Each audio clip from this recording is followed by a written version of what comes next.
Ah d'accord.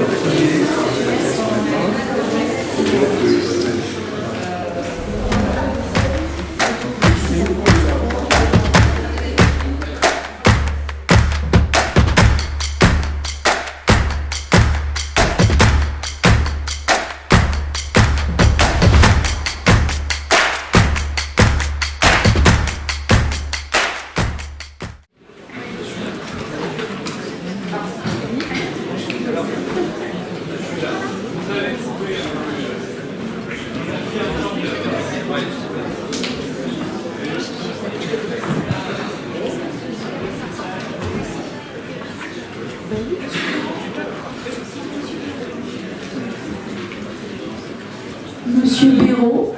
Monsieur Béraud est attendu à l'accueil.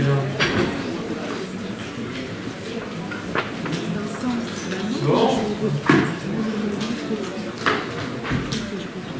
Alors pour ce deuxième atelier, on va suivre à peu près la même règle que tout à l'heure, c'est-à-dire 7 minutes à chaque intervenant, un temps de voix plus proche. Voilà. Donc 7 minutes par intervenant, un temps de questionnement de notre part aux intervenants et puis un petit moment avec la salle.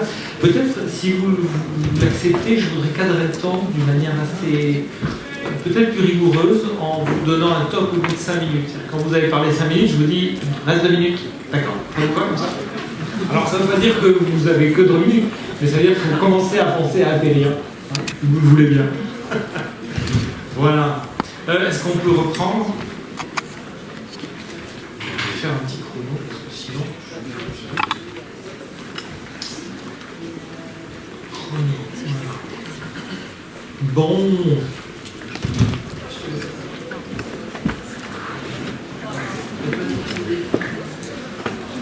Nous avons le plaisir aujourd'hui d'accueillir la secrétaire de ronde, Léa Rougier,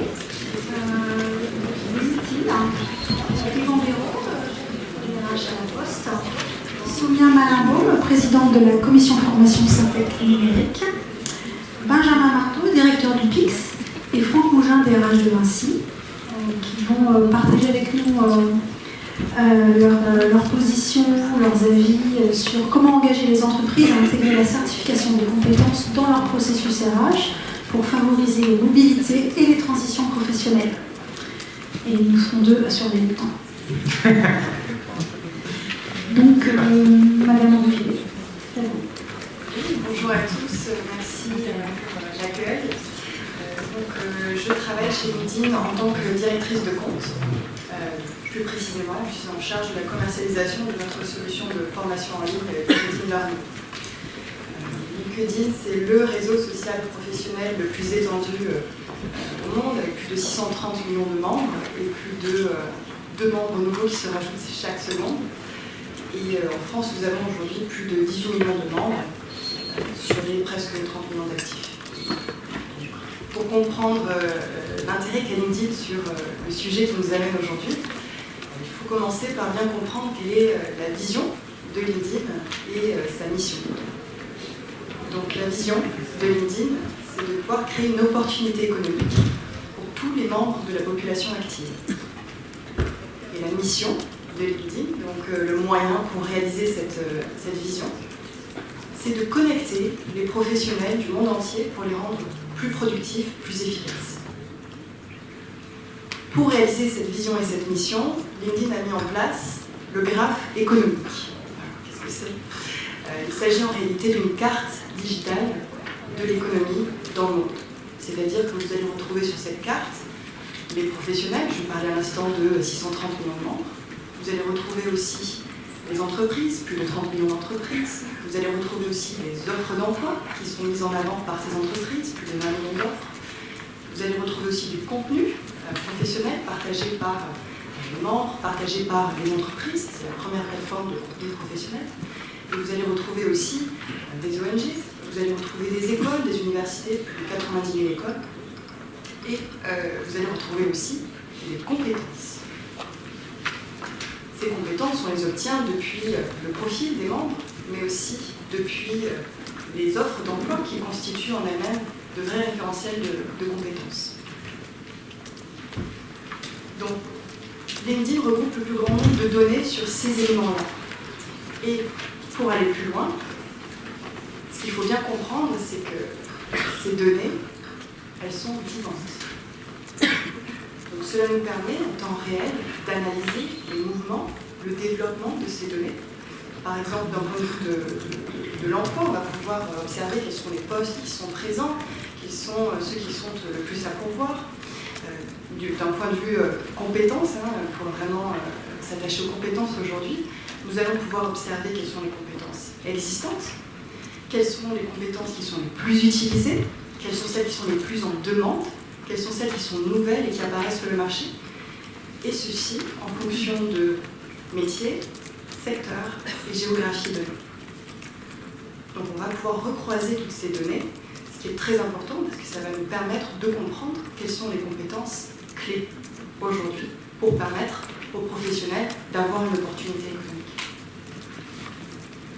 Une fois qu'on comprend ce mouvement des compétences et qu'on analyse ces compétences, ce qui va être important, ça va être bien sûr de former nos professionnels. Et c'est là qu'intervient LinkedIn Learning.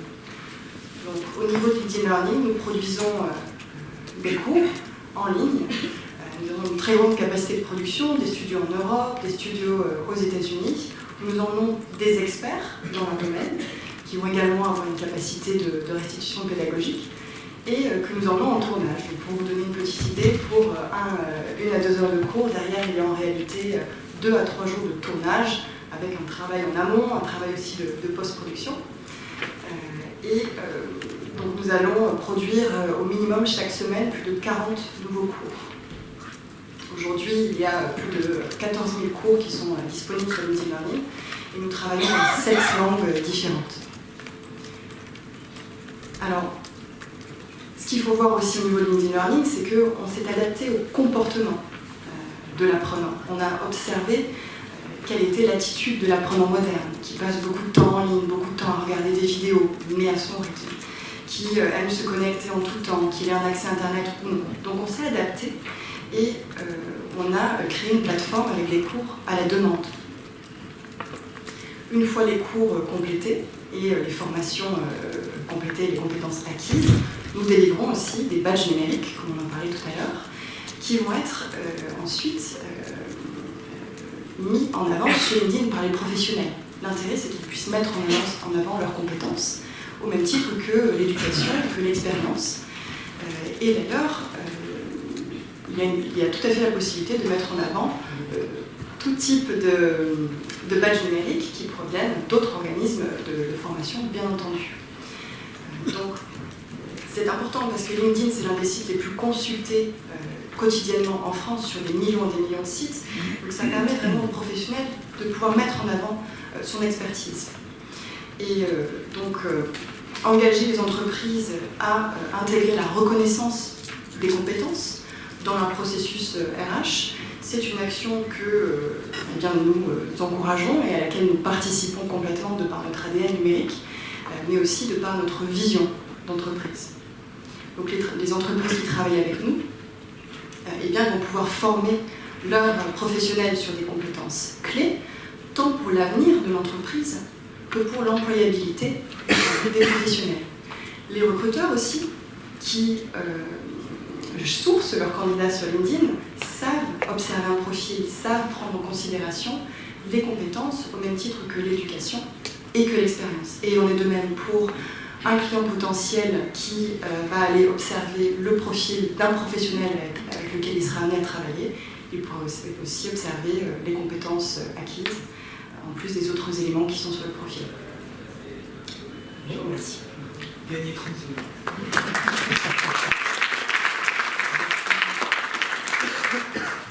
Alors, je vous propose que nous suivions le bureau.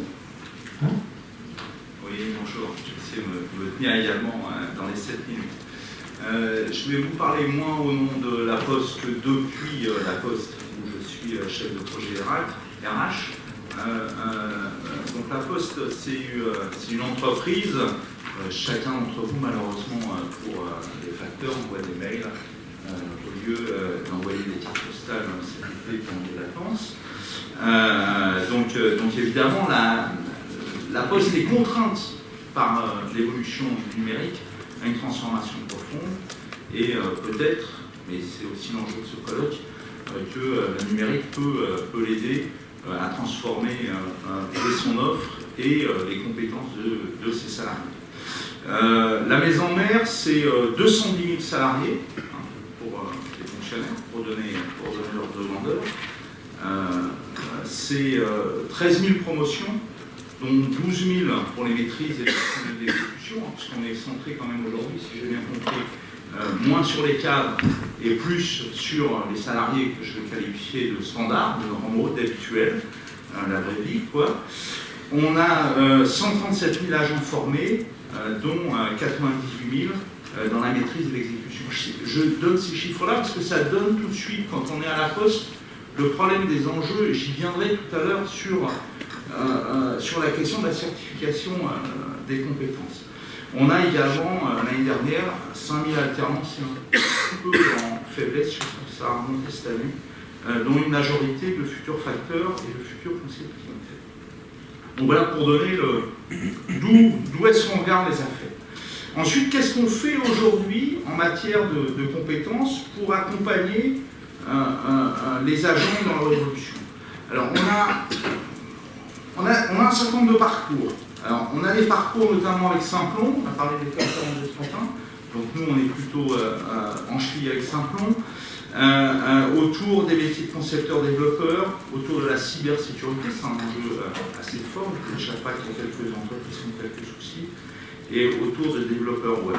Donc il s'agit d'amener essentiellement c'est les facteurs, un petit peu les conseillers clientèle, de position d'exécution vers des positions de cadre, avec évidemment un souci pour une entreprise comme la Poste, c'est comment est-ce qu'on va violer toutes les règles RH pour accompagner cette prise en compte des compétences, parce que ce qu'on se dit sur les compétences, qu'on se dit sur les badges, qu'on se dit sur la reconnaissance, c'est bien beau, mais si les gens ont des compétences, qu'est-ce qu'on en fait? On les laisse comme ils étaient avant ou on leur offre un parcours professionnel? Point d'interrogation. Comme la Poste se transforme, on a la chance de pouvoir transformer nos agents maintenant. C'est-à-dire, on a un besoin important de développeurs informatiques, on a un besoin important de développeurs web, on a un besoin important de cybersécurité qu'on n'avait pas avant. Ça tombe bien, si on forme des agents sur ces métiers-là, on peut les positionner sur ces métiers. Après, évidemment, ils n'ont pas les bons diplômes qui vont bien pour être dans la bonne classification. C'est comment est-ce qu'on bouge les règles RH pour prendre ceci en compte. Alors c'est vachement bien avoir une version un peu confortable, mais comme c'est sécurisé, ça se ferme. Oui. Il y a des trucs pro, donc c'est forcément sécurisé. On a des parcours vers les conseillers clientèle, puisque c'est tout le développement des métiers bancaires, pareil, transformer des facteurs en conseillers clientèle. Et puis, au niveau du développement des services, il ne vous échappe pas, vous allez voir quelques publicités à la télévision, que la Poste développe un certain nombre de services. Donc c'est comment est-ce qu'on va accompagner nos facteurs dans ce développement de services, à la fois pour en faire des facteurs d'équipe avec le développement kilo, donc comment est-ce que les gens se prennent en main localement en charge, et puis pour délivrer des services, tout ce qui est facteur service expert. Par exemple, j'ai vu qu'on en était à la 50 millième tablette vendue pour les personnes âgées. Il faut bien les vendre et les installer et les mettre en main pour les clients. J'ai parlé d'apprentissage. Nous avons un CFA hors les murs qui permet de former les facteurs et les conseillers clientèle. Un CFA hors les murs, c'est quoi? C'est la Poste qui détermine avec l'éducation nationale les programmes, les besoins, etc. Mais c'est pas la Poste qui forme elle-même des gens. C'est-à-dire que on fait bien appel au service public pour former les futurs facteurs, étant entendu que côté entreprise, évidemment, ça se passe à la Poste, mais ça, c'est logique. Quelques éléments autour du souci de comment est-ce qu'on intègre la certification des compétences. Y compris en regard de ce qu'on s'est dit tout à l'heure. 2 minutes. Combien de 2 minutes C'est bien, j'arrive à la conclusion. Il ne faudrait pas passer plus de temps à valider, badger, qu'à acquérir les compétences. Non, mais je le dis, parce qu'une grande partie des compétences, c'est des compétences que les gens ils ont déjà. Donc on ne va pas leur réapprendre. C'est juste, on ne sait pas qu'ils ont ces compétences-là. Sauf que si on doit passer plus de temps Voilà, je vous invite à regarder ce qui est fait sur la certification des compétences en informatique, sur le cas de PIX. C'est pas inintéressant de s'amuser à jouer le jeu, je l'ai joué. Ça prend un certain temps. Voilà. On peut le faire pour certaines compétences, pas pour d'autres. Après, il y a la question de la marchandisation des compétences. Et là, l'exemple typique, c'est le TOEIC pour la compétence d'anglais. Est-ce qu'on va là-dessus ou pas? Comment est-ce que, si, il faut bien que ce soit marchand pour les entreprises pour aller d'une entreprise à une autre, mais qui c'est qui est garant de ça? Point d'interrogation, je n'ai pas de solution. Alors, il y a le marché, par exemple en anglais, ça marche bien. Je ne suis pas sûr que ça marche aussi bien sur d'autres compétences. Moi, voilà ce que je peux vous dire. Un petit mot, s'il me reste 30 secondes. On a utilisé un outil d'auto-évaluation des compétences, notamment pour accompagner les postiers qui souhaitent changer de poste. C'est moi qui pilote ce projet-là. On a à peu près 500 personnes qui sont entrées dans le jeu. Et là, la solution qu'on a prise, c'est plutôt que de faire certifier par l'extérieur leurs compétences, c'est les gens qui déclarent eux-mêmes leurs compétences dans un cadre qui est normé, structuré. Et à partir de là, ensuite, quand ils rencontrent l'humain, quelqu'un parlait d'humain tout à l'heure, eh bien, on va challenger ce qu'ils ont dit de leurs compétences, mais c'est pour passer la barrière que vous diront toujours les salariés qui cherchent à se repositionner, mais je ne sais rien faire. Ben, c'est pas grave, avec l'outil, on les aide à savoir faire. Voilà, je vous remercie.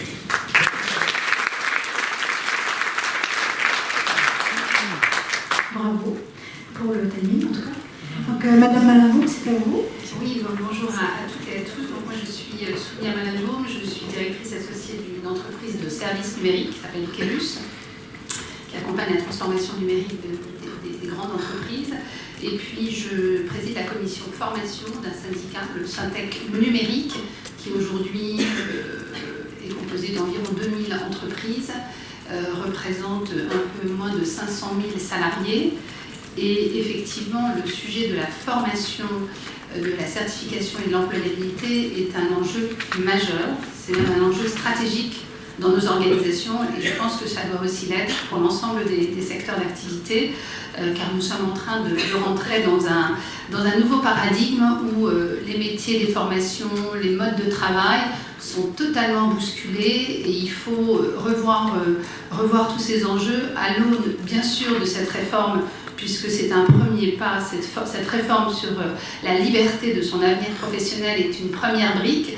Qu'est-ce qu'elle permet? Elle permet effectivement aux salariés de se réapproprier ses droits en matière de formation, d'être quelque part son destin de son employabilité, mais pas seulement, puisque dans le terme employabilité, on parle d'emploi. Mais demain, ce ne sera pas forcément un emploi, ce sera une compétence, ce sera un skill, ce sera pas forcément dans une entreprise, ce sera de l'auto-entrepreneur, enfin tout. C'est pour ça que c'est important de considérer aussi en même temps et en parallèle les nouveaux modes de travail qui vont considérablement changer et qui vont justement nécessiter cette reconnaissance à travers une certification, d'où le sujet essentiel de cette certification.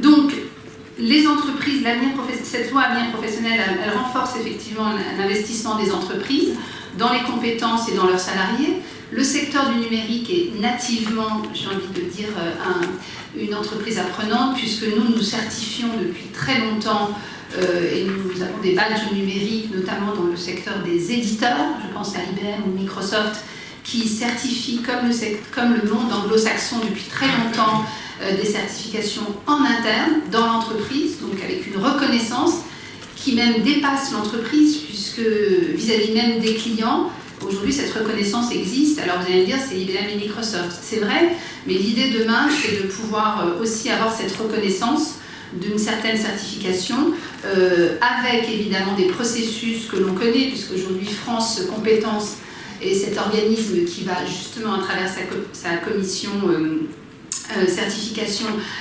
identifier, faire un peu le ménage, j'ai envie de dire, sur ces certifications qui existent mais qui sont à venir, puisque justement cette loi, qu'est-ce qu'elle fait? Elle libère la possibilité de créer des certifications. Vous et moi, demain, nous pouvons créer des certifications.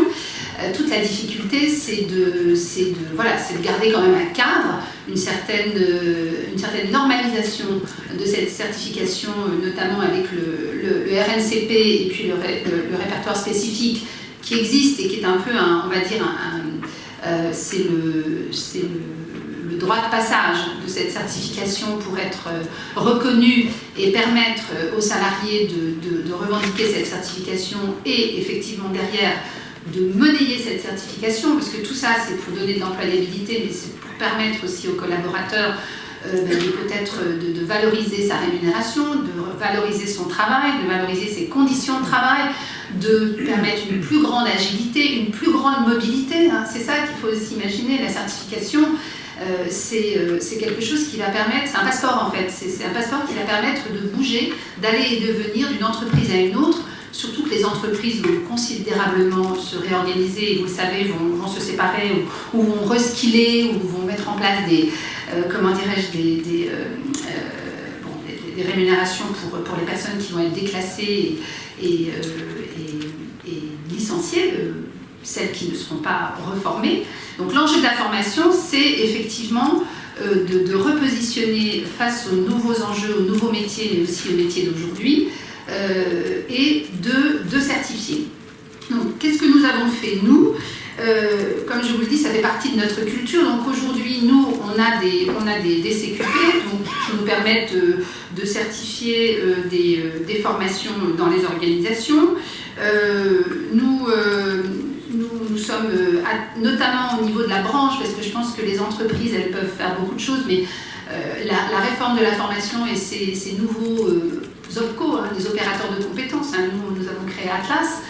On se retrouve avec le secteur de la banque, de l'assurance, des experts comptables, tout ça va nous obliger à repenser, et là où le dialogue social, et j'en profite pour le dire parce que c'est essentiel, il faut que tout le monde puisse aller dans le même sens, et que je siège à cet OPCO Atlas, donc on se retrouve effectivement, c'est cette nouvelle organisation qui va devoir s'installer, repenser les modes de formation. Donc, ce que je veux dire, c'est que le salarié, lui, aujourd'hui, va s'approprier des sujets, il va vouloir être certifié.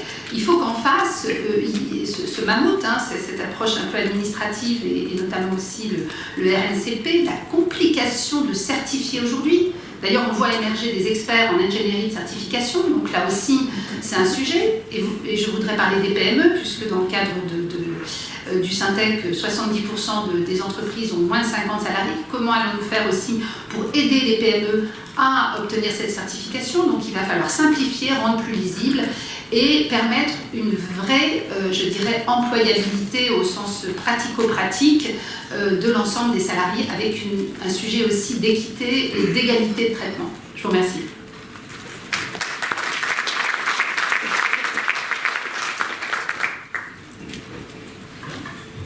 Je vous propose que nous écoutions monsieur. Merci beaucoup. Bonjour à tous. 7 minutes.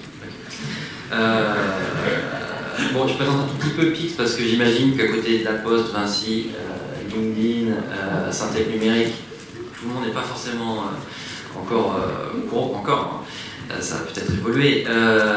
PIX, c'est parti, c'est un projet public, c'est un service public qui est parti d'un constat, qui était un constat d'abord effectué par le monde professionnel, mais adressé au ministère éducatif, que sont l'enseignement scolaire et l'enseignement supérieur, et qui consistait à dire, les compétences numériques, tout le monde en parle, on en a plus besoin chaque jour, que ce soit dans sa vie personnelle, citoyenne, mais également évidemment dans sa vie professionnelle, mais on manque de repères partagés pour former, pour soi-même, pour se donner des objectifs de progrès, pour accompagner la transformation digitale de l'économie et de la société. On a pris cette question au sérieux, on s'est dit tiens, essayons d'y répondre au travers d'un service public en ligne, construit dans le cadre de méthodologie agile, même si le terme est véhiculé, on essaie vraiment de le faire, avec une mission qui est celle de cultiver les compétences numériques tout au long de la vie. En sortant donc, et ça a beaucoup été évoqué, et pour nous c'est un élément essentiel, du cloisonnement habituel, l'éducation nationale qui va travailler avec les élèves, l'enseignement supérieur qui va travailler avec les étudiants, le ministère du Travail qui va travailler uniquement avec les actifs, et en essayant de faire œuvre commune et fédérer tout un ensemble d'acteurs derrière ça. Cultiver les compétences numériques, qu'est-ce que ça veut dire? Pour ceux qui n'ont pas encore fait les tests, qui j'en conviens, peuvent parfois être longs pour faire. Mais on y a pensé, je dirai quelque chose là-dessus juste après. On rend 3 services. Le premier, c'est l'évaluation de compétences, déjà savoir où on en est. Avec des épreuves qui ont trait aux compétences numériques. Donc on est sur les compétences numériques transverses, recherche d'informations, sécurité, tout un ensemble de choses de cet ordre-là, communication, collaboration. Un exemple concret du type d'épreuve que l'on fait, qui se projette dans la vraie vie, qui a modifié la page Wikipédia d'Albert Einstein le 22 mars 2016 à 1h21. Vous ne savez pas, vous allez chercher. Vous avez le choix des armes. Voilà, c'est lui, on le sait, mais je ne peux pas le dire. Mais c'est avec un pseudo alors, parce que c'est pas mémoire, c'était ma tête. Voilà, c'est ce genre d'épreuve que l'on propose et on va vérifier les compétences derrière. Donc effectivement, ça peut prendre du temps, mais ça prend du temps parce que derrière, il y a une valeur. Et le sujet de la valeur, c'est vraiment le point que je souhaitais aborder par rapport à toutes les discussions sur les badges numériques. La question que l'on doit se poser, c'est pas uniquement celle de la forme technologique dans laquelle on va encapsuler le certificat, donc souvent les open badges, on en parle souvent en ce moment. La question qui est derrière, c'est quelle est la valeur. D'ailleurs, la question du temps que l'on passe à faire les choses est liée à la valeur que l'on retire derrière du temps qu'on a passé à faire les évaluations. On fait 2 autres choses dans l'évaluation, on certifie, parce que vous pouvez évaluer en ligne sans savoir qui vous êtes. Et la 3e chose, c'est qu'on va utiliser les données, ou les mettre à disposition pour développer ses compétences. Un exemple, je regarde M. Mougin à mes côtés, Vinci utilise Pix pour accompagner la montée en compétences de ses collaborateurs, savoir où ils en sont et adapter les formations avec des politiques de formation ciblées. Mais c'est aussi le cas dans l'éducation nationale, dans l'enseignement supérieur. Un des sujets sur la reconnaissance des compétences et comment on peut faire pour que tout le monde s'en saisisse, c'est déjà de les penser dès le départ pour qu'ils soient des repères partagés. Un des points, et je terminerai moi là-dessus, le sujet numéro 1 pour savoir si les badges numériques, qui sont une chance de renouveler, comme l'a souligné Bruno Lucas ce matin, l'écosystème de la formation et de la certification, le sujet c'est celui de l'économie de la reconnaissance. C'est est-ce qu'on arrive à penser un système qui arrive à donner des repères aux gens.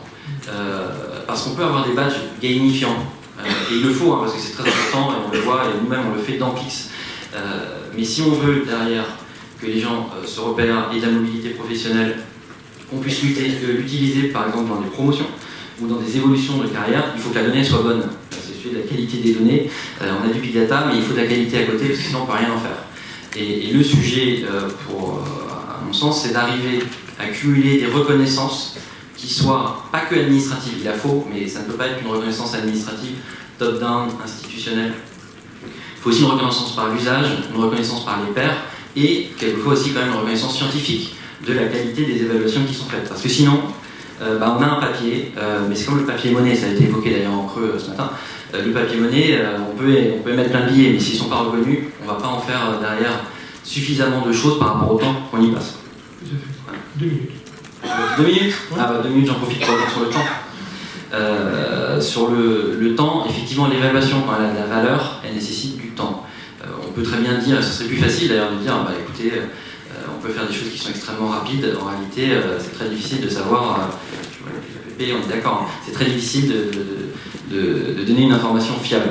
L'important, c'est quand même la fiabilité. Par contre, dans Pix, on mesure 650 acquis. Donc c'est énorme, le nombre d'acquis que l'on mesure, mais on permet de cibler. Et c'est aussi ça la logique de grande modularité que peuvent permettre les badges numériques. Dès lors qu'on découpe les choses dans des ensembles très fins, et bien on peut les assembler, on peut les réassembler, on peut leur donner plusieurs formes, on peut mettre des badges dessus. Et l'important, c'est que ces grains fins, on les comprenne et on puisse en tirer des enseignements. Et c'est pour ça qu'on a développé une application qui s'appelle Pixorga, qui permet en fait, de faire des campagnes d'évaluation qui sont ciblées, qui parlent le langage commun de tous, donc les 650 acquis, mais qui derrière vont vous permettre de cibler les compétences qui vous intéressent le plus. Voilà. Le démo. Monsieur Mougin, vous avez 1 minute de rame. Merci Benjamin. C'est très gentil, parce que j'avais l'impression, quand vous arrivez en dernier, vous êtes obligé de respecter le timing, parce que tout le monde l'a fait.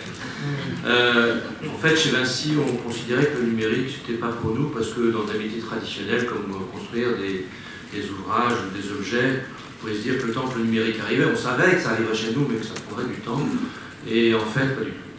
On s'était trompé complètement d'analyse, ça arrive à toute vitesse, comme dans toutes vos entreprises.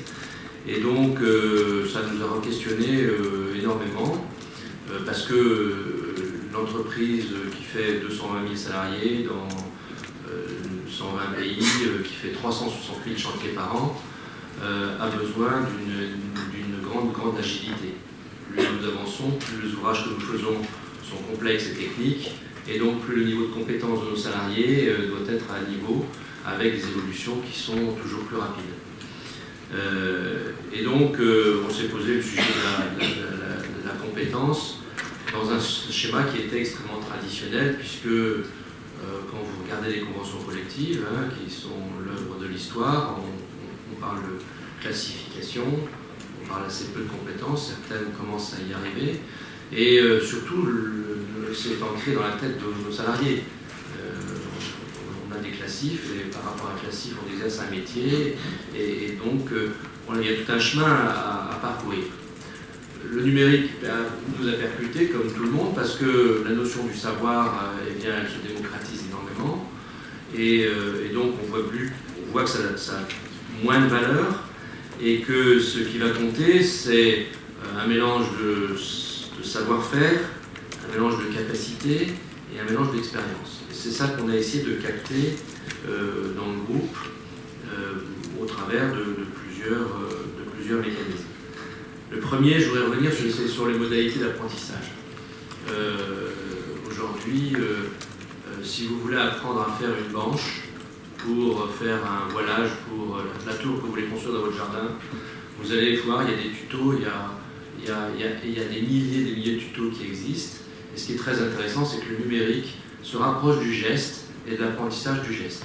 Et ce qui n'était pas forcément intuitif, et nous, on est les deux pieds, j'allais dire dans le béton, mais on est des concrets, et donc c'est un élément important. On a énormément d'apprentissage maintenant du geste qui se fait, et de répétition du geste qui se fait par le numérique.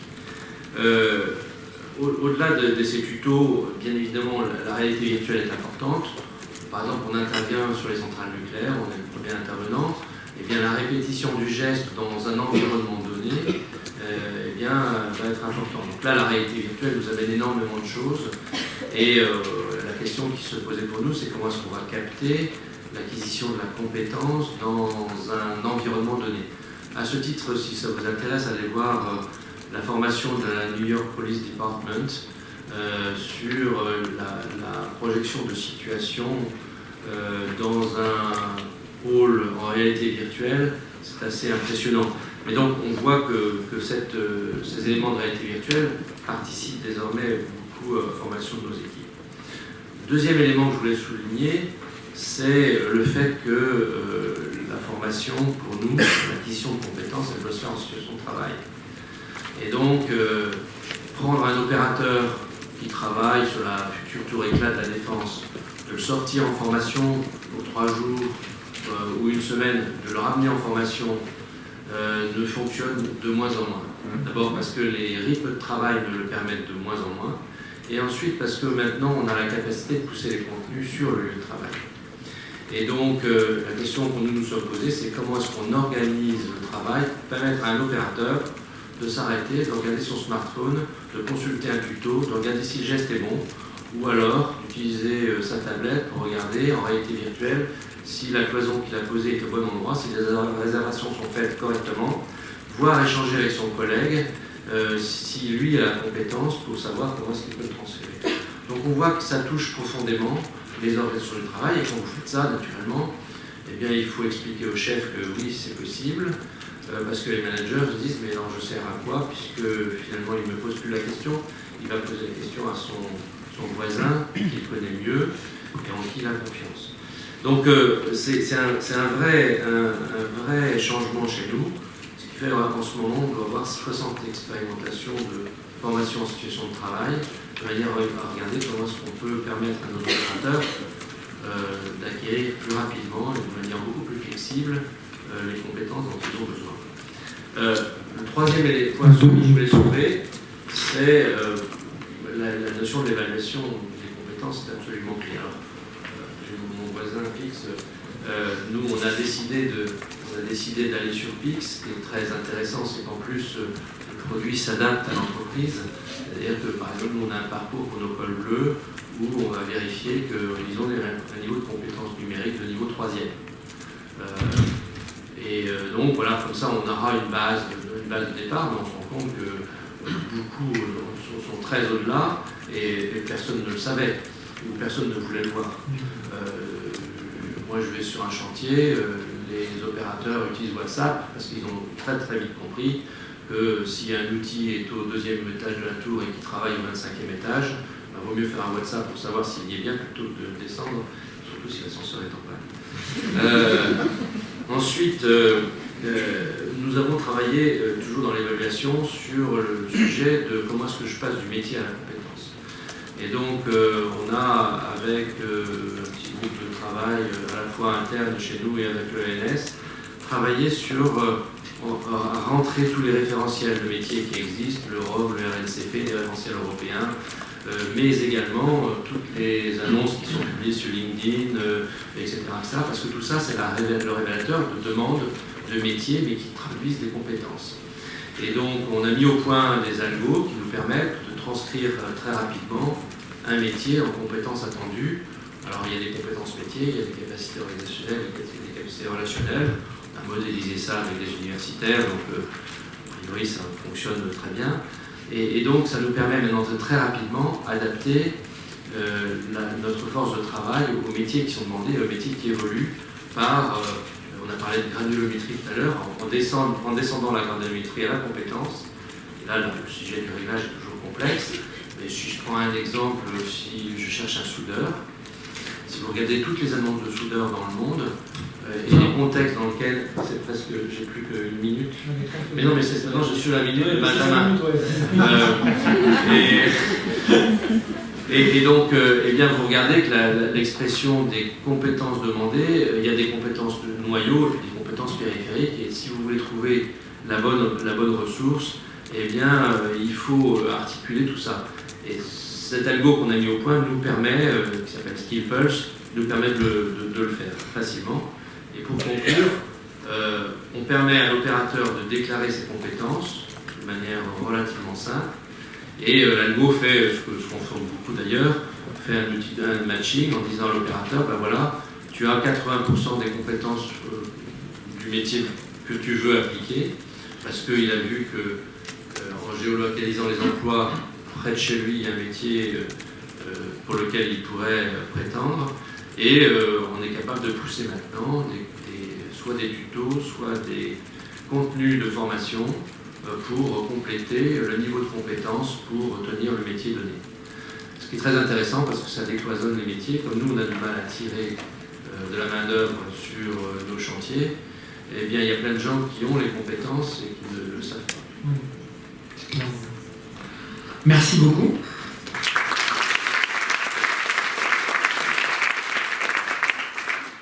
Bien, et bien écoutez, on passe à quelques questions. Moi j'aurais au moins une question, voire deux. La première question est celle de l'interopérabilité, avec deux questions que je me pose. C'est est-ce que quand je parle d'une compétence déterminée à Paris dans le BTP, est-ce que je parle de la même chose que quand je parle d'une compétence au Maroc ou quelque part ailleurs?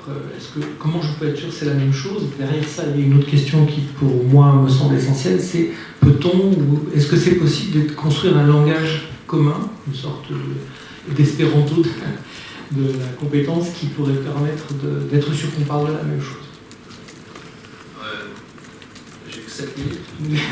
Non, là, on a 35 minutes au total. Non, mais je vais être très rapide. Je vais prendre une expérience que nous avons menée à Marseille. À Marseille, on a pris des serveurs, on a pris 200 serveurs de café, sur les terrasses de café dans la restauration. Et on a regardé à Marseille quels étaient les métiers en tension. Les métiers en tension à Marseille, ça ne vous étonnera pas, c'est les métiers de la logistique du dernier kilomètre. et vous vous adressez aux acteurs de la logistique des kilomètres, ils disent on ne trouve personne. On a fait une analyse des compétences des serveurs, et en fait 85 ou 83% pardon, des compétences des serveurs dans les terrasses de café sont les mêmes compétences que celles de la logistique du dernier kilomètre. Et voilà, on l'a fait sur 200 personnes, donc c'est un petit échantillon, on pense que ça fonctionne. Pourquoi la logistique du dernier kilomètre ne le trouve pas? Parce que la sélection se faisait sur est-ce que tu as ton permis poids lourd ou pas. Or en fait, le sourire du serveur qui va vous servir votre café et celui qui va vous donner votre colis à la porte de chez vous, c'est la même chose. Le calcul de la TVA, c'est la même chose. Le schéma organisationnel d'une logistique d'un café et celui de la logistique, c'est la même chose. Et donc, on a essayé de regarder quel était le niveau élémentaire de compétences qui permet d'être universel. Et a priori, ça fonctionne. Alors, ça fonctionne d'autant mieux dans nos métiers qu'on les connaît encore mieux. Et donc, entre couler une banche au Maroc, couler une banche en France, c'est a priori la même chose. Et parce que les technologies de nos métiers, compte tenu de la taille du groupe, on les connaît toutes.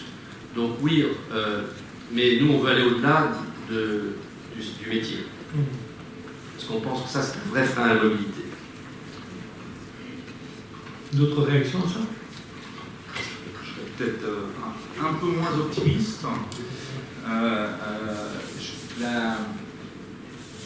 Il y a une solution, on voit bien, c'est le badge et la certification qui va normaliser un petit peu les affaires.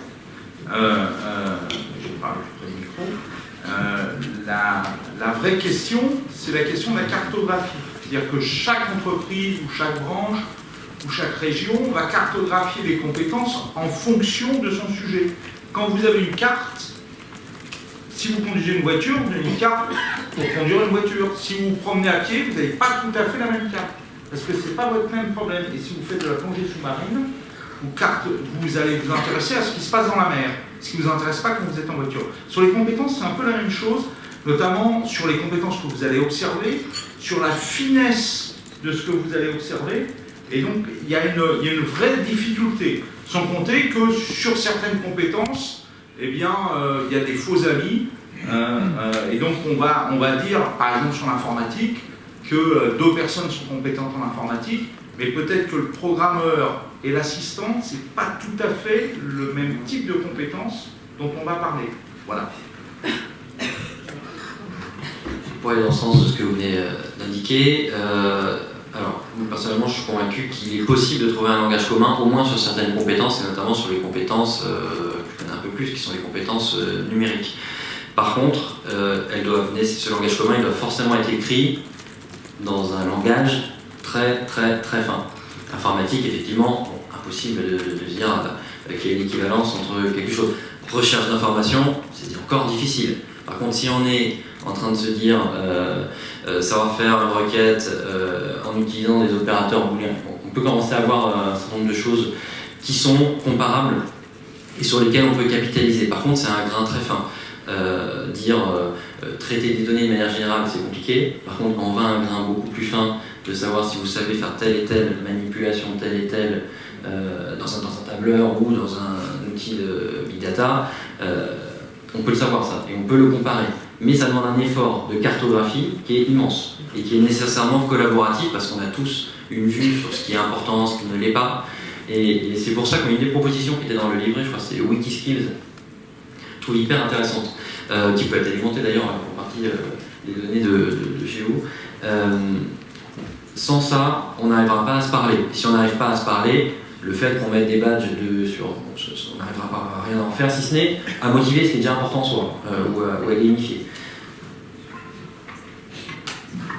Oui, si je peux juste rebondir, donc ce que l'on observe effectivement chez LinkedIn, c'est que tant qu'il y a des organismes de formation différents, il y aura des badges différents avec des contenus sensiblement différents pour une nomination similaire. Donc ce qui va compter, c'est aussi de pouvoir avoir la traçabilité derrière, de pouvoir cliquer sur ce badge, comprendre quel est le contenu de cette formation et retracer bien sûr l'organisme.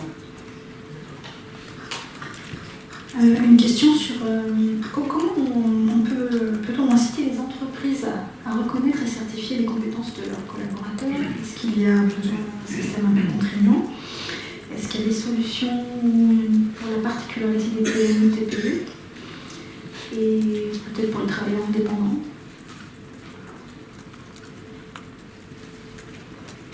La question est vaste. Je pense qu'on parle beaucoup de dialogue social. Ça, c'est un élément qu'on doit apporter au champ du dialogue social. Et en fait, on a depuis des décennies négocié, je le disais tout à l'heure, sur des éléments de classification. Et cette classification étant basée sur des métiers, mais pas forcément sur des compétences. Je pense que ça, c'est un des sujets qu'il faut amener au niveau des branches professionnelles, de manière à ce qu'on franchisse au moins cette première étape. Oui, pour rebondir sur la question, ce que l'on observe auprès des entreprises, c'est qu'à partir du moment où elles comprennent leur intérêt économique à former leurs employés, à reconnaître les compétences de leurs employés, elles sont bien sûr beaucoup plus favorables à ce type de démarche.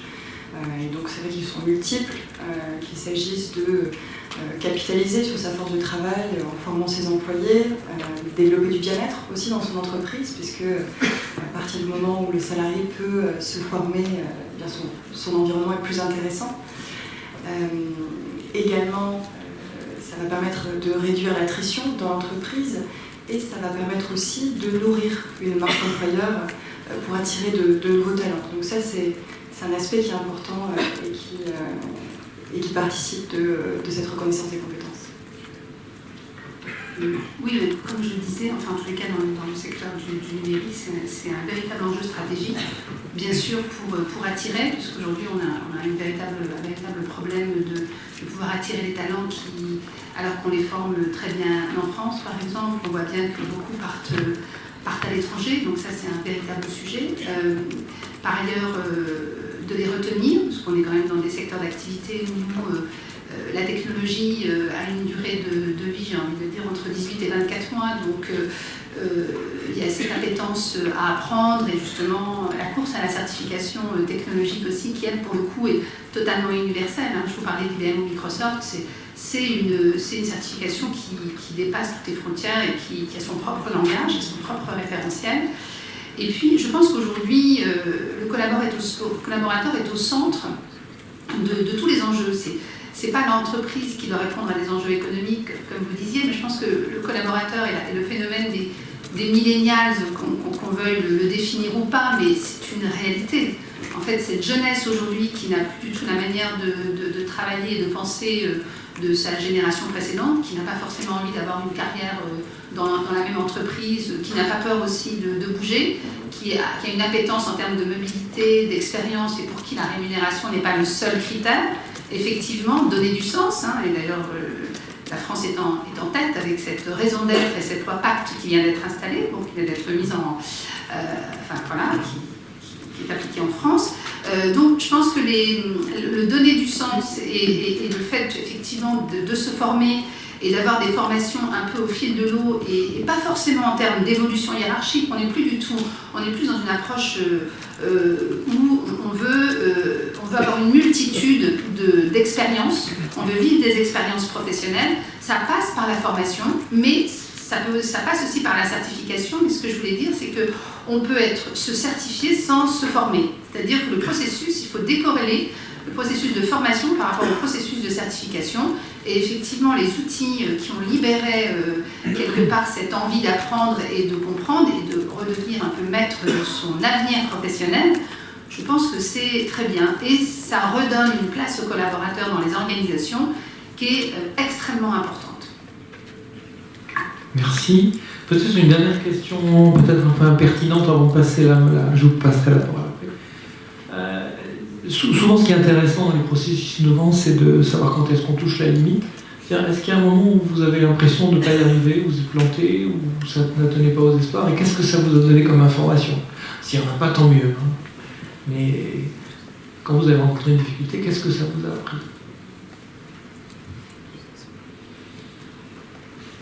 Bon, je change de question. Je me lance. Sur les limites, alors en fait nous on conduit le projet dans le cadre de ce qu'on appelle les startups d'État. Je ne sais pas si les gens de la DINF ici, donc la DSI de l'État, qui sont ceux qui encadrent ce dispositif-là, on apprend justement à servir de ces erreurs en méthodologie agile que vous connaissez. Et ça, on l'a conduit tant sur l'outil, le soft, la manière de, le service en ligne, que sur les contenus. Et sur les contenus, on a des défis pédagogiques, notamment, on se dit, j'insistais beaucoup tout à l'heure sur la valeur que doit avoir une évaluation et une certification pour être utile. C'est très dur d'évaluer des compétences en ligne, par exemple, de manière automatisée. C'est très difficile. Après, la démarche, c'est de se dire, on sait que ça va être difficile, on sait qu'on aura des limites à certains moments, mais essayons de les dépasser en essayant de mobiliser les intelligences qui viennent de tous les milieux, que ce soit les collaborateurs de Vinci, du Crédit Agricole, celles de nos enseignants et des enseignants-chercheurs, pour essayer de repousser la limite, quelque part technologique et pédagogique, de l'évaluation de compétences. Et ça, si on le fait dans un esprit de communauté, on se sent un petit peu moins seul et on arrive au final à trouver des solutions, pas sur tout, mais on voit que la frontière de ce qu'il est possible ou non de faire recule. Le sujet, enfin les limites qu'on a, nous, c'est sur le côté déceptif du travail sur les compétences. Je vais expliquer pourquoi. Quand les gens sont dans les parcours dont j'ai parlé tout à l'heure, assez normés, structurés, etc., les choses vont assez bien. Sauf pour ceux qui échouent. On n'a pas parlé de ceux qui ne vont pas dans les vagues. Des points d'interrogation. Je regarde le projet Voltaire, par exemple. On fait quoi des gens dont il apparaîtra qui ne sont pas bons en français? On les embauche pas? Ceux qui font des fautes d'orthographe?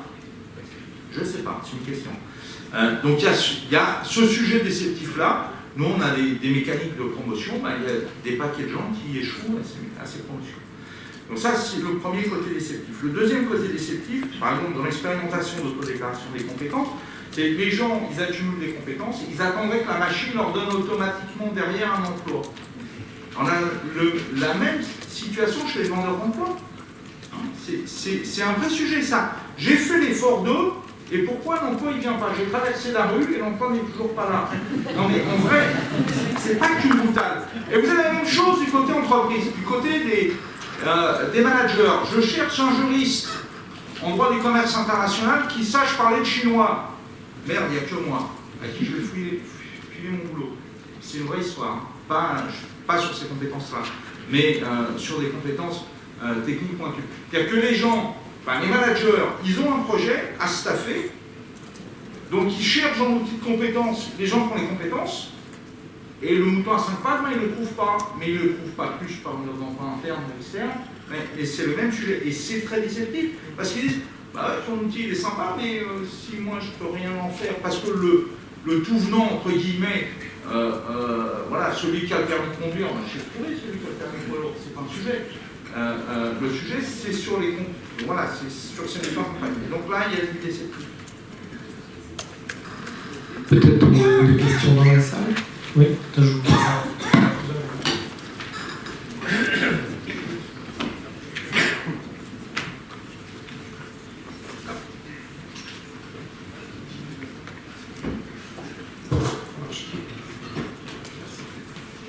Bonjour, Philippe Bayot. Merci beaucoup pour les interventions. Pour illustrer ma question, en fait, en 3 ans, on montre en main. Sortie d'école, 3e, sans diplôme, sans formation, sans métier. Université, licence, bac plus 3, 37 ans. Aujourd'hui, directeur administratif et financier. Ce que je trouve très révélateur et très intéressant, c'est les interventions de M. Perrault et de M. Mougin. Et c'est pas un hasard si ce sont des interventions que je qualifie de très grande valeur, parce que ça vient de 2 personnes en poste sur 2 structures qui ont l'habitude de manager des métiers traditionnels, des métiers qui demandent le savoir-faire de la main, des métiers de base. Je ne mets pas une échelle de valeur, hein. Toutes les interventions sont extrêmement constructives et on apprend énormément. Ma question c'est, sur la transition professionnelle, au jour d'aujourd'hui, je crois que j'ai encore plus de difficultés pour changer de secteur sur mes compétences que quand j'avais 20 ans et que je ne savais rien faire, quasiment. Aujourd'hui, c'est encore plus difficile. Est-ce que les certifications, les badges, c'est quand même impressionnant en fait, le brainstorming et la mise en place d'un certain nombre d'initiatives, de systèmes, toutes plus évoluées, plus numériques les unes que les autres, Est-ce que, in fine, on va arriver à une amélioration culturelle dans ce pays, qui est ce que M. Mougin a fait à Marseille, c'est-à-dire d'arriver au constat, plein de bon sens, que le garçon de café a des compétences transposables pour être le délivreur du dernier kilomètre. Parce que sans l'étude de M. Mougin et de son équipe, vous prenez le moindre garçon de café qui fait la démarche d'essayer de se faire embaucher sur le dernier kilomètre, et les recruteurs, ils vont le regarder avec des billes comme ça. Et moi, c'est pareil en tant que DAF dans le secteur culturel pour aller dans d'autres secteurs. Est-ce que, ma question, elle est simple, c'est que, in fine, croyez-vous, pensez-vous, mesdames et messieurs, que toutes ces solutions de certification et de formation qui sont très importantes, est-ce que, in fine, ça va arriver à faire évoluer cette culture que nous avons dans ce pays, du silotage, du cloisonnement, et de manière à fluidifier ce marché du travail?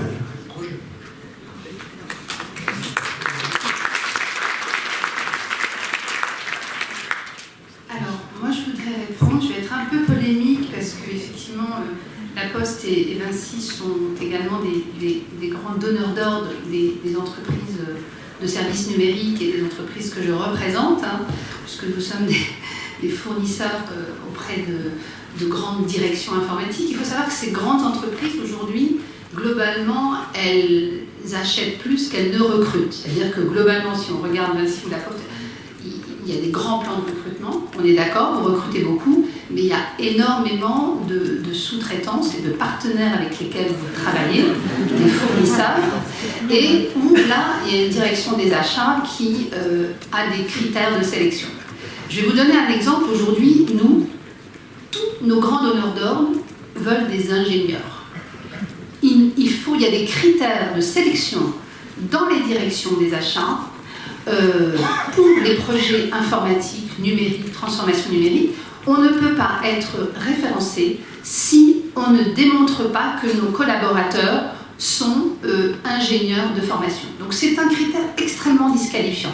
Nous avons lancé au Syntec un plan de formation. Nous avons remis 22 000 chômeurs grâce à la POE à l'emploi, et des grandes entreprises comme Sopra Steria ont recruté ces personnes pour les mettre sur des projets auprès de ces grandes entreprises, mais dans des projets plutôt autour des développements COBOL, des anciens systèmes.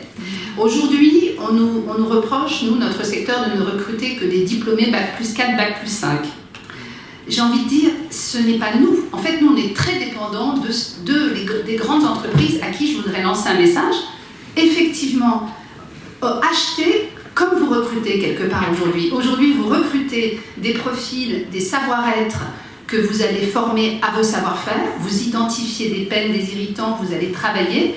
Aujourd'hui, ce serait intéressant que les directions des achats, qui sont des États dans l'État quelque part aujourd'hui, nous qui sommes des secteurs de recrutement, on recrute 80 000 personnes dans les prochaines années, qu'on puisse aussi recruter des gens qui n'ont pas le bac. On le fait avec la grande école du numérique, on a lancé des grands programmes, il y a énormément de jeunes, il y a 150 000 décrocheurs qui sortent chaque année de notre pays, que l'on forme au numérique, et ensuite il faut qu'ils travaillent sur des projets auprès des grandes entreprises, et c'est vrai qu'on a souvent cette barrière à l'entrée qui sont les référentiels internes dans les organisations pour accéder ou pour travailler avec ces entreprises.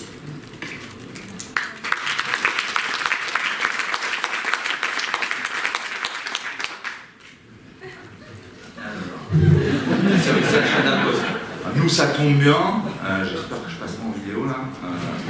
Le service achat de la Poste n'a pas la force du service achat d'Airbus.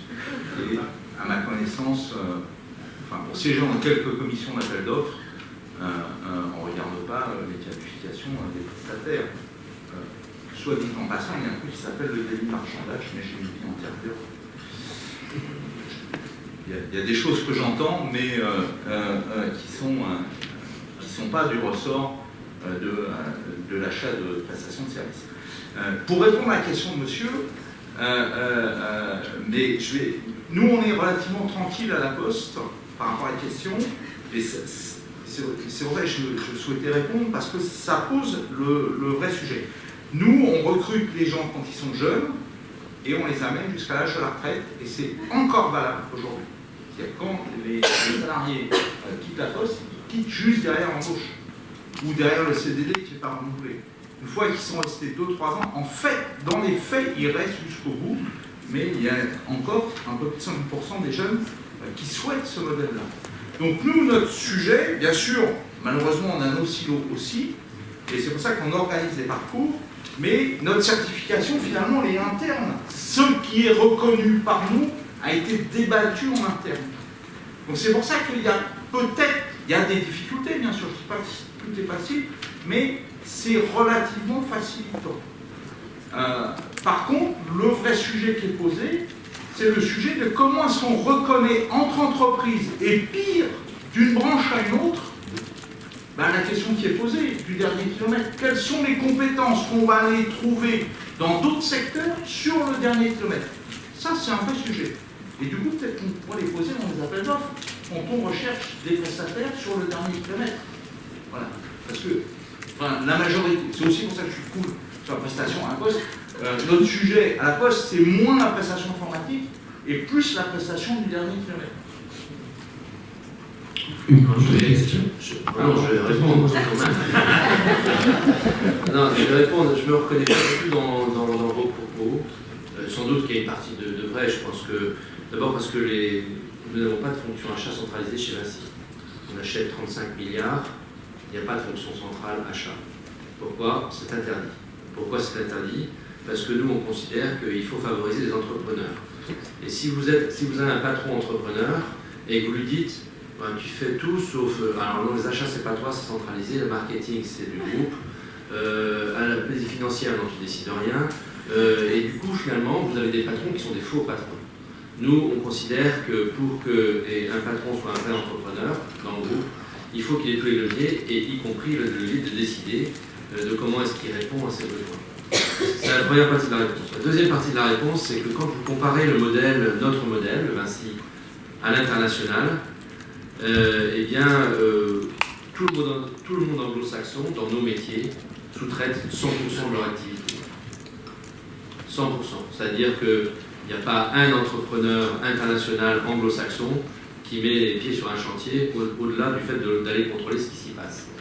Or, nous, on a en propre plus de 60% de l'activité du chantier, parce qu'il y a des tas de métiers qu'on ne sait pas faire. Donc le niveau de sous-traitance, contrairement à ce que vous avez laissé entendre, est très faible chez nous. Ou alors c'est un niveau de sous-traitance obligé sur des métiers qu'on ne sait pas faire. Au demeurant, je vous accorde le fait qu'il se peut que dans des cahiers des charges, il y ait des demandes qui soient du type que vous avez indiqué en disant tel profil, tel machin, etc. Mais moi je pense que chez nous c'est pas majeur, c'est mineur. Bon, la diversité dans les pratiques. Je voulais rajouter un point. On doit être sans doute l'entreprise qui emploie le plus de gens en insertion. Et l'insertion par rapport aux compétences a un côté extrêmement désespérant, honnêtement, et je lance vraiment un appel. C'est que nous, on en passe à peu près entre 4000 et 5000 tous les ans. Et ces gens qui sont en insertion, j'aime pas trop le terme, parce que c'est un retour à l'emploi, eh bien, on leur redemande systématiquement de revalider systématiquement les compétences qu'ils ont acquises. Parce qu'il n'y a aucun système qui leur permette d'enclencher un système de reconnaissance. Il en existe des systèmes, mais pour la grande majorité, ce n'est pas le cas. Et là, on pourrait voir que le système de badge pourrait être intéressant. Il y a le CLEA. Mais honnêtement, dans les mécanismes de l'économie sociale solidaire, de ce mécanisme des 2 ans, etc., on a quand même un problème. Bien. Peut-être une dernière question? Non? On a encore un quart d'heure. On a encore un quart d'heure. Ouais. Au micro.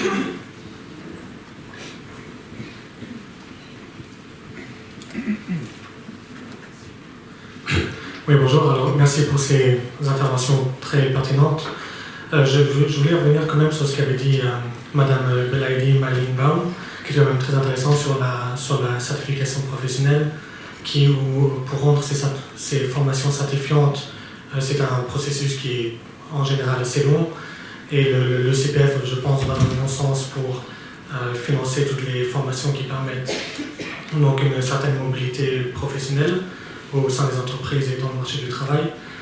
Seulement, j'aimerais quand même aborder le sujet des compétences intrapersonnelles ou les compétences soft skills, comme on dit. Juste une statistique qu'on a, en France, en 2019, 89% des mauvaises embauches étaient dues à un manque de formation soft skills, enfin des formations non techniques. Est-ce que le CPF ne prendrait pas plus de sens si il permettrait aussi de financer les formations intrapersonnelles, de financer les formations soft skills, et cela ne permettrait-il pas, selon vous, une plus de mobilité professionnelle dans les entreprises, en dehors des entreprises?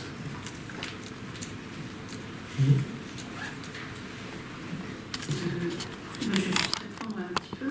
Je n'ai effectivement pas voulu employer ce mot soft skill parce que c'est un mot dont on entend partout, mais c'est évident et c'est essentiel. Et nous avons travaillé sur un label de branche qui permettra effectivement d'identifier ce socle de soft skills, de compétences liées qui ne sont pas les compétences techniques ou technologiques. Je reparle toujours du secteur numérique, puisque de toute façon les technologies ont une telle volatilité. Cela va obliger à une grande adaptabilité, une compréhension, une agilité intellectuelle. Et là, nous espérons justement donner la chance à des profils plus atypiques, parce qu'en fait cette grille de lecture, elle n'a jamais quasiment existé, enfin souvent dans les définitions de poste. Et moi je laisserai la parole au DRH, parce que dans ces définitions de poste, il y a toujours les qualités requises. Et en fait, moi, je vais aujourd'hui parler aux jeunes filles dans les écoles, parce que vous savez que le numérique n'a que 26% de femmes, il y a une désaffection des jeunes filles et des jeunes femmes dans le numérique. Et en fait, quand je vais dans les écoles, je prends des définitions de postes dans le numérique, où ce sont essentiellement des compétences technologiques, des profils d'ingénieurs. Enfin, je recommence à dire ce que je dis, mais c'est une réalité. On a une grande culture d'ingénieurs aussi, comme une grande culture des grandes écoles aussi dans notre pays. Et je prends les qualités requises. Et en fait, j'explique aux jeunes filles que la créativité, la rigueur, je ne sais pas, la communication, enfin des qualités qui sont des qualités humaines, et bien c'est ça aussi le métier du numérique. Et en fait, je pense que l'enjeu, il est essentiel. Après, le reconnaître à travers le CPF ou l'inscrire dans le marbre, dans les processus de recrutement, mais aussi dans l'ensemble des branches et dans les processus de validation, y compris des certifications. C'est un grand chantier, mais voilà, en tout cas, on en est conscient.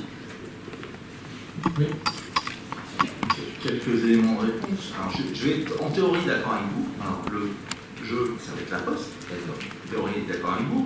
On a défini des compétences nécessaires pour les postiers.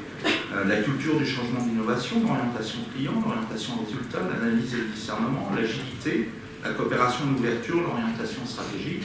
Et pour les cadres, on a ajouté le développement des femmes et des hommes et la conduite d'équipe. Vous voyez, pas de compétences techniques à proprement parler. Je vous invite à regarder les offres d'emploi internes et externes. On est souvent sur des listes de compétences, même des listes de tâches à accomplir.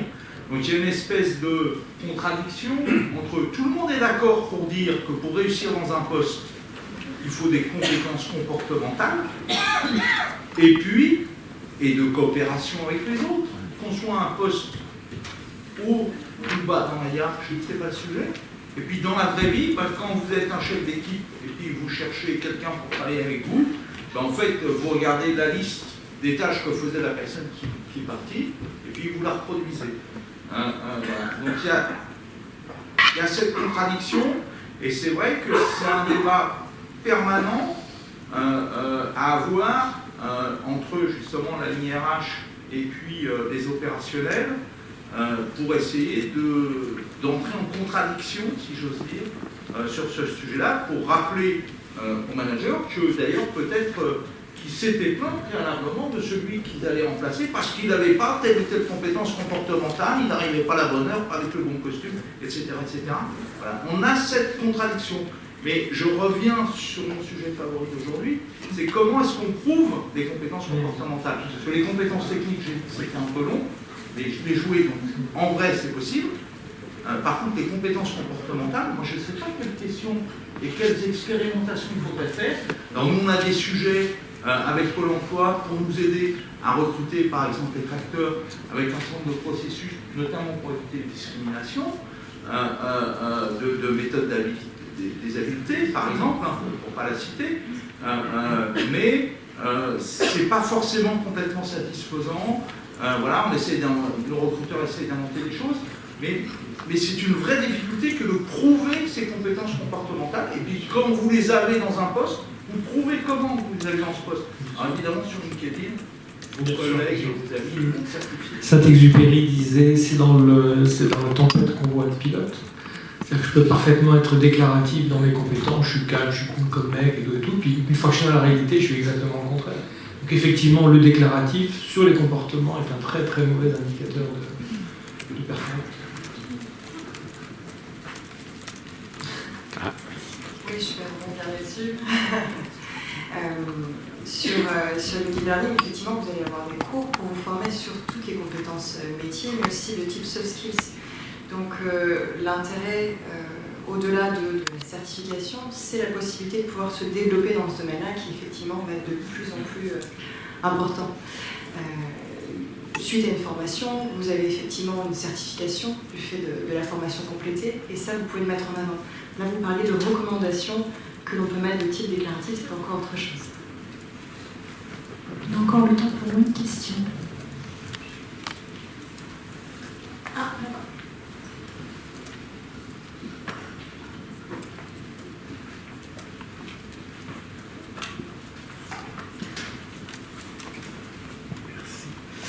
Bonjour, alors moi j'ai une question pour revenir sur la question de l'interopérabilité du langage commun. Je suis d'accord avec vous que potentiellement ça demande donc une grande finesse en amont de définition.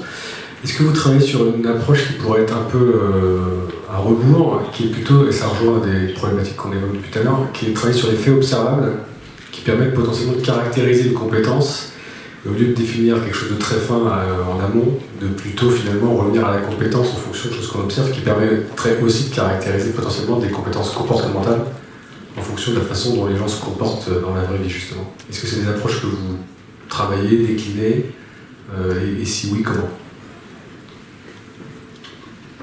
Merci pour cette question. Le langage commun écrit à une granularité extrêmement fine, ça ne veut pas forcément dire qu'on a déduit les choses et qu'on les a uniquement écrites par avance. Bon, le langage commun, ça va être une langue vivante, et donc il faut être en capacité, et c'est dans le code concret de la plateforme en fait. Pour nous, c'est pas juste des mots en l'air, c'est la manière de décrire des choses. Il faut être en capacité de le faire évoluer. Alors nous, on a lancé au début, on n'avait pas plus de 650 acquis, on avait, je sais pas, moins 150 quoi. On a lancé le truc, au fur et à mesure on a eu des retours, on a observé, il y a des gens qui nous critiquent, il y a des gens qui nous font des propositions, qui font les deux,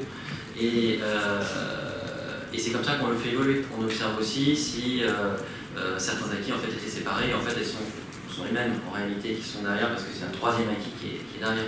Donc il y a énormément de choses à regarder. L'important pour moi c'est que ce soit capitalisé dans quelque chose que l'on construit, qu'on sédimente au fur et à mesure. Un des défis, c'est de ne pas avoir uniquement une juxtaposition de référentiels, un fait avec une méthode, l'autre fait avec une autre, et le troisième avec encore une autre. C'est plutôt d'arriver à trouver un type d'écriture des compétences qui permet d'aller chercher de l'observation, d'aller chercher du retour, d'aller chercher de la déduction dans certains cas aussi. Et c'est vraiment ce projet-là en fait, qui est au cœur de ce qu'on essaie de faire, mais qui rejoint beaucoup, je pense, la logique, encore une fois, de Wikiskills qui était proposé, alors sous la forme d'un Wikipédia. Je pense que la régulation de l'évolution de ce référentiel ne pourrait pas être totalement en mode wiki, parce que c'est un tout petit peu trop libre quand même, mais c'est ce sur quoi on travaille. On peut en parler d'ailleurs si vous avez des idées sur le sujet. Un exemple concret, une des premières fonctionnalités, alors on est en version bêta, il n'y avait rien sur la plateforme, voilà, c'était le fait de pouvoir signaler un désaccord avec le type d'évaluation ou avec l'acquis que l'on mesure. Et chaque semaine, on en a autour de 1000 des accords ou des idées. Et donc la matière vivante sur laquelle on travaille, c'est ça. Et derrière, on ne fait pas juste évoluer les technologies d'évaluation, on fait évoluer le fond et le contenu du référentiel. Ce qui nous permet de dire, tiens, ça on n'y avait pas pensé. Il y a deux choses à cet endroit-là, hop, on sépare l'acquis en deux et ça s'enrichit de manière évolutive, sachant que derrière, on permet aussi aux gens d'actualiser leur profil en fonction des évolutions. Donc ça, je parle de mon cas à moi, mais c'est de manière plus globale, c'est la question de comment on fait un référentiel, langage commun, qui est une langue vivante. Ce qui est assez facile, c'est l'observation des métiers actuels. C'est assez facile d'observer un facteur d'équipe, d'observer un conseiller clientèle et de savoir quelles sont ses compétences techniques et comportementales. C'est relativement facile sur les métiers de masse. La difficulté, c'est, ce que je disais tout à l'heure, c'est qu'on a tous des compétences qu'on n'exerce pas dans le cadre professionnel. Donc comment est-ce que je sais que tel agent qui dans son métier n'exerce pas de compétences commerciales, de sourire aux clients par exemple, ben, en fait, pour des tas de raisons, il a cette compétence-là. Et la difficulté, il y a une vraie difficulté là, ou que s'il ne l'a pas, il pourrait l'acquérir. Parce que c'est aussi intéressant, on n'est pas que en statique, et en combien de temps il pourrait l'acquérir? Au contraire, c'est mort. Par exemple, Yvan Béraud, qui est là, qui parle, il ne sait pas faire des gestes très très fins. Donc je ne pourrais jamais être chirurgien ou je ne pourrais jamais être un soudeur en finesse. Voilà, mais je le sais moi, mais c'est pas très facile à déterminer des choses comme ça. C'est ces sujets-là qui sont compliqués. Donc l'observation des postes en nombre, c'est pas une difficulté. De comment est-ce qu'on veut les faire évoluer, finalement, c'est pas une très grande difficulté non plus. Par contre, c'est vraiment de capter les compétences des gens quand ils ne l'exercent pas au quotidien dans leur poste de travail. Et ça, c'est une vraie difficulté qui pourrait l'acquérir. Ah, pardon. Non, moi je voulais simplement rajouter que là on parle beaucoup effectivement de la formation professionnelle, la formation continue, mais c'est, pour répondre à votre point, monsieur, c'est un peu l'arbre finalement qui cache la forêt, puisqu'on est aussi en train de penser la formation initiale, c'est-à-dire tous ces jeunes qui sont en train et qui vont arriver sur le marché du travail. Vous savez qu'on va vivre un papy boom assez important dans notre pays, beaucoup de départs à la retraite. Et ces jeunes, aujourd'hui, dans leur formation initiale, il serait essentiel qu'on puisse déjà identifier ces capacités de soft skills pour qu'elles soient même reconnues au moment de l'entrée dans le monde du travail. Donc là, on y travaille pour les salariés actifs et même les demandeurs d'emploi. Je pense que vraiment le gros chantier, ça va être demain ou après-demain sur la formation initiale. Merci. Pour répondre à un des points qui concernait les compétences qu'on n'a pas eu l'occasion d'observer en situation de travail, alors évidemment il y a des compétences qu'on ne peut pas tout observer, il ne faut pas exagérer non plus, mais il y a des choses, peut-être imaginons le collaborateur de Vinci, de la Poste, il est passé par d'autres expériences au préalable, il a été exposé à d'autres actions de formation, d'évaluation, certification et compagnie. Le sujet c'est de capitaliser tout ça.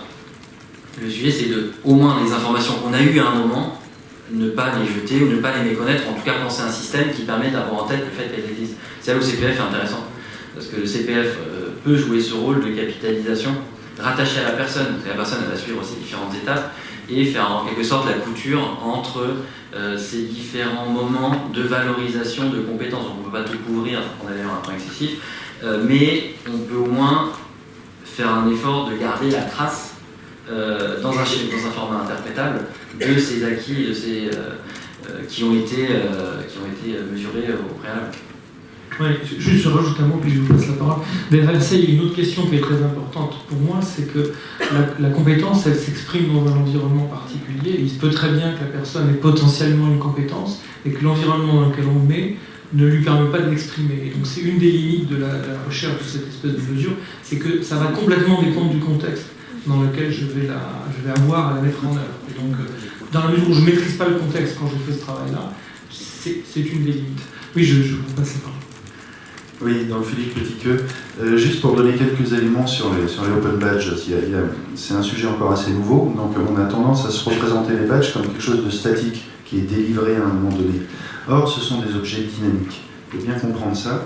C'est-à-dire qu'une fois délivré, donc, ou alors même qu'on a revendiqué soi-même, on peut continuer à alimenter en preuve ou en endossement, ce que LinkedIn appelle une recommandation, que ce soit par ses collègues, par son N+1, par des formateurs, donc pour certaines compétences, à alimenter parce que ces compétences ont besoin d'être revivifiées par moment.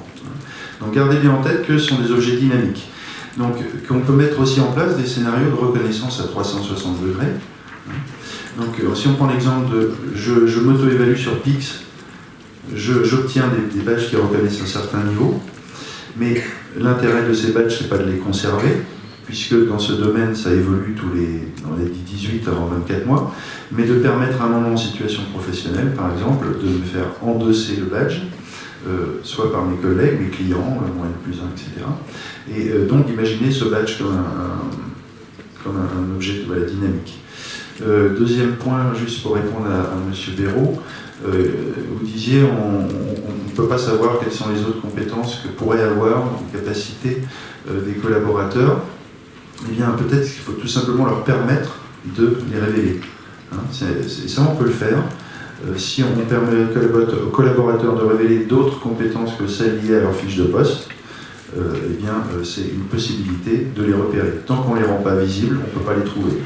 Et pas dans une logique de certification, juste de leur permettre de dire moi je fais d'autres choses. Je joue dans un groupe de musique, je gère une association. Et puis dernier point, c'est pour les badges permettent de capturer en contexte le pilote dans la tempête. Donc ce sont des moyens aussi à un moment donné d'attester de compétences mises en œuvre en contexte. Je voudrais juste préciser qu'en fait beaucoup de choses que nous évoquons là, c'est une illustration du changement fondamental qu'on doit opérer de formation de nos managers. En fait, on voit bien que nos managers ne sont pas forcément prêts à rentrer dans cette logique de développement et d'optimisation des compétences de leurs équipes, et ça demande des compétences particulières là aussi. Tout à fait. Bon, peut-être boucler. Merci.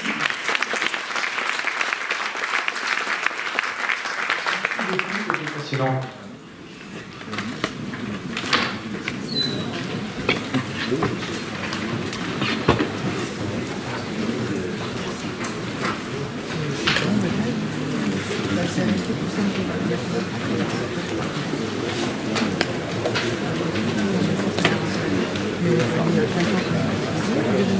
Donc nous avons une pause déjeuner, un buffet qui vous attend dehors. Et nous reprenons à 13h30, donc une heure de pause.